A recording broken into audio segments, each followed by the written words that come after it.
Bonjour tout le monde. Notre leçon aujourd'hui, c'est la phrase interrogative. Qu'est-ce qu'une phrase interrogative d'abord? La phrase interrogative, c'est la phrase qui se termine par un point d'interrogation. Elle sert à poser une question, généralement pour obtenir une information. Comme par exemple, si je pose la question à quelqu'un « Où vas-tu ?» c'est pour savoir le lieu où il va. Les emplois de l'interrogation. L'interrogation ne sert pas uniquement à poser une question, mais aussi à faire une demande ou une requête. Le mot requête a le même sens que le mot demande. Si je demande à quelqu'un et je lui pose la question « Avez-vous l'heure ?» Ici, je ne veux pas vraiment savoir s'il a une montre ou pas. Je veux me renseigner sur l'heure, c'est-à-dire quelle heure est-il. Donc, avez-vous l'heure? C'est une interrogation qui a la valeur d'une requête. La phrase interrogative sert aussi à donner des ordres. Si je dis à quelqu'un « Vas-tu cesser de bavarder ?» Cela veut dire je ne lui pose pas la question pour savoir s'il va cesser de bavarder ou pas, mais pour lui demander de cesser de bavarder. C'est-à-dire dans cette phrase, le sens effectif c'est « cesse de bavarder ». C'est comme s'il s'agit d'un ordre. On a deux catégories d'interrogation. On a l'interrogation totale et l'interrogation partielle. On commence d'abord par l'interrogation totale. Elle porte sur l'ensemble de la phrase. On y répond par oui ou non. C'est-à-dire, si je demande à quelqu'un et je lui dis « Viendras-tu ce soir ?» ou « Est-ce que tu viens ce soir ?» Ça, c'est une interrogation totale à laquelle je peux répondre par « Oui, je viens ce soir » »,« Non, je ne viens pas ce soir ». Pour la poser, on emploie « est-ce que » dans le langage courant, « est-ce que tu viendras ce soir ?» et on emploie l'inversion du sujet dans le langage soutenu, « viendras-tu ce soir ?» On n'a que l'intonation montante qui montre qu'il s'agit d'une question. À l'écrit, c'est-à-dire lorsque vous écrivez, il suffit de mettre un point d'interrogation. Tu viens à la fête, voilà, comme vous le voyez. Donc, cela veut dire qu'au registre familier, il suffit à l'oral d'une intonation montante et à l'écrit d'un point d'interrogation.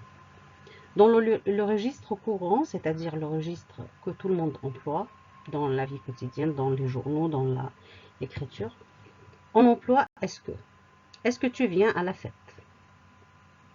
Pour le registre soutenu, on emploie l'inversion du sujet « viens-tu à la fête ?» Donc ici, le registre soutenu, il faut faire l'inversion entre le sujet et le verbe. On commence par le verbe. Et bien sûr, toutes les phrases interrogatives se terminent par le point d'interrogation. Ici, on va parler de quelques modifications qui peuvent avoir lieu lorsqu'il s'agit d'une phrase interrogative. Par exemple, les verbes du premier groupe avec « je » changent le « e » final en « et ». Par exemple, le verbe « aimer » au présent de l'indicatif avec « je dis « j'aime » à la fin « e » final muet. Si je fais l'inversion du sujet, j'aurai « j'aime »,« aime », je. Donc, c'est difficile à prononcer. Donc, pour une question de prononciation, une question phonétique, on change le « e » final, muet, en un « e » fermé, en « et ». Donc, ça sera « aimais-je ». Donc, c'est plus facile à prononcer. Aimais-je. Autre modification, c'est qu'il faut ajouter un T quand le verbe se termine par une voyelle. Viendra-t-il? Donc là, vous voyez que le verbe viendra se termine par un A qui est une voyelle. Et le il commence par un I. Donc, pour éviter qu'il y ait deux voyelles à la suite, on intercale un T. Et ça aussi, c'est une question de prononciation. Viendra-t-il? Viendra-t-il, c'est plus facile à prononcer que viendra-il. La troisième modification, le verbe pouvoir, change en puis-je. Je peux devient dans une inversion du sujet puis-je et non pas peux-je. Puis-je vous aider? Je ne peux pas dire peux-je vous aider. C'est faux. Quatrième point, il faut reprendre le sujet groupe nominal par un pronom. C'est-à-dire, si j'ai la phrase « les enfants sont rentrés », je veux faire une interrogation à partir de cette phrase. Je ne peux pas dire les enfants sont rentrés avec un point d'interrogation, c'est le registre familier. Est-ce que les enfants sont rentrés, registre courant? Les enfants sont-ils rentrés, registre soutenu? Donc, dans ce cas-là, le groupe nominal, les enfants, doit être repris pour l'inversion du sujet entre le verbe et le sujet pronominal. Je dois remplacer le groupe nominal par un pronom équivalent. Les enfants, c'est pluriel masculin, donc le pronom équivalent, ça sera il avec S. Les enfants sont-ils rentrés?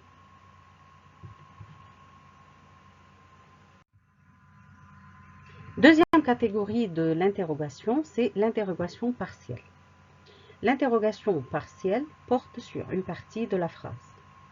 Elle commence soit par un déterminant interrogatif, quel et ses composés, quel singulier masculin, quel féminin singulier, quel avec S pluriel masculin, quel 2LES pluriel féminin. Si je dis par exemple, quel livre tu lis? Donc livre, c'est masculin singulier, je choisis quel avec un seul L. Quelle revue lis-tu?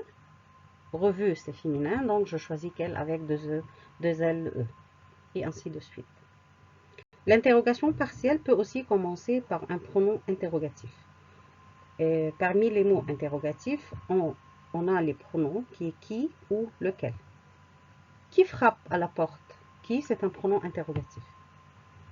Ou par un adverbe interrogatif, comme les autres mots interrogatifs, quand, pourquoi, comment, où, combien. Tout ça, on les appelle les adverbes interrogatifs. Quand viens-tu à la fête? Pourquoi es-tu malade? Comment vas-tu? Donc quand, pourquoi, comment, où vas-tu? Ce sont les adverbes interrogatifs. Et bien sûr, cette interrogation, elle porte sur uniquement une partie de la phrase. Lorsque je pose à quelqu'un la question « Quand viens-tu à la fête ?» Ici, je pose la question pour savoir l'heure à laquelle il va venir à la fête. Donc, la question porte sur une partie de la phrase qui est le temps de l'action. Pourquoi es-tu malade? L'action porte sur la cause, donc une partie de la phrase. C'est pour ça qu'on l'appelle l'interrogation partielle. Donc la leçon est terminée, c'est une leçon facile, comme vous le voyez. Donc ici, on va faire quelques exercices. Quel est le sens de ces interrogations? Est-ce qu'il s'agit d'une vraie question, d'un ordre ou d'une requête? C'est-à-dire, je pose cette question pour obtenir une information ou pour donner un ordre ou pour demander une requête. Une requête, c'est-à-dire une demande. Vous avez l'heure? Alors, c'est quoi? C'est une requête, bien sûr, parce que je veux savoir l'heure. Voudriez-vous déplacer votre voiture? Il s'agit ici d'un quoi? D'un ordre. Je demande à la personne de déplacer sa voiture. Savez-vous où se trouve la gare? Il y a ici une requête. Je demande à la personne de m'indiquer si elle connaît où se trouve la gare. Aimes-tu cette couleur? Là, c'est une vraie question. Je pose à la personne la question pour savoir si elle aime cette couleur ou pas. Donc ici, j'ai besoin d'une information et là, c'est une vraie question. Vas-tu cesser de faire du bruit? Un ordre. Irons-nous nous promener aujourd'hui? Là, il s'agit d'une vraie question. Est-ce que le facteur est passé? Une vraie question aussi. T'aurais pas un mouchoir? C'est-à-dire, est-ce que tu n'as pas un mouchoir à me donner, à me prêter? Donc là, il s'agit d'une requête.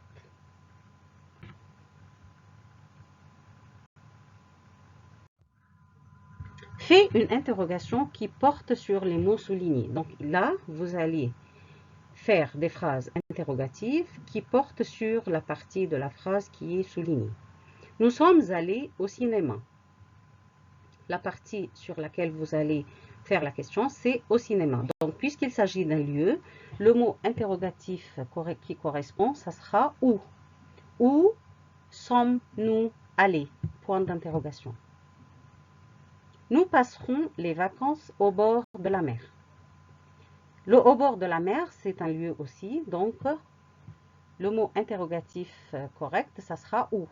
Où passerons-nous les vacances? Point d'interrogation.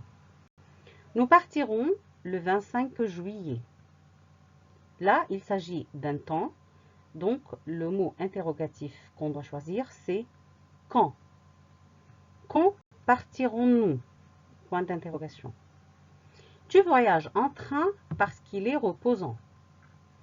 Ici, il s'agit de la cause. Donc, le mot interrogatif qu'on va choisir, ça sera pourquoi.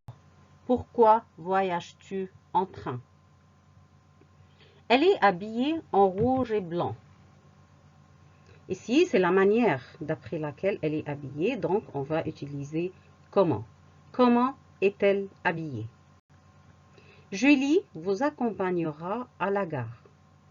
Ici, on pose la question à partir du sujet. Donc, le mot interrogatif qu'on va employer, ça sera qui.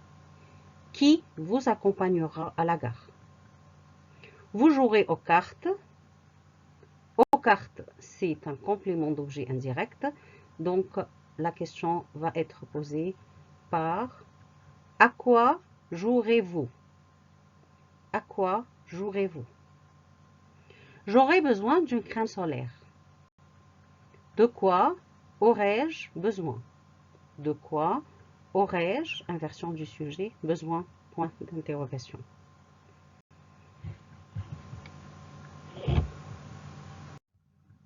Réécris ces interrogations en langage soutenu. Ici, vous avez des interrogations qui sont soit au registre familier, soit au registre courant, et on vous demande de le réécrire en langage soutenu. C'est-à-dire, vous allez utiliser l'inversion. Je peux t'aider. Là, vous devez faire attention des modifications dont on a parlé tout à l'heure. Donc, je peux doit être transformé en puis-je. Puis-je t'aider? Il viendra à ton rendez-vous. Ça sera viendra-t-il à ton rendez-vous? Il faut ici intercaler le T ou mettre un T entre viendra et il. Est-ce qu'il a gagné? On va enlever le est-ce que et on va mettre l'inversion du sujet. A-t-il gagné? Il a bien dormi. A-t-il bien dormi? Dans les deux dernières interrogations, il faut mettre le T. Est-ce que je chante devant tout le monde? Donc là, il s'agit d'un verbe du premier groupe avec je. Donc, il faut changer le E final en E. Donc, chantais-je devant tout le monde? Chantais-je. Donc, le chante, vous allez terminer verbe chanter avec un E accent aigu, trait d'union, je. Chantais-je devant tout le monde? Ta sœur parle beaucoup. Alors, ta sœur, donc ici le sujet, c'est un groupe nominal. Il faut reprendre le sujet par le pronom personnel équivalent. Ta sœur peut avoir comme pronom elle. Donc, on va dire ta sœur parle-t-elle beaucoup? Ta sœur parle-t-elle beaucoup? Telle, on va mettre un T, trait d'union, elle. Les invités sont partis. Encore une fois, on a un groupe nominal sujet qu'il faut reprendre par le pronom personnel équivalent. Donc, il faut choisir il avec S. Les invités sont-ils partis? Les invités sont-ils partis?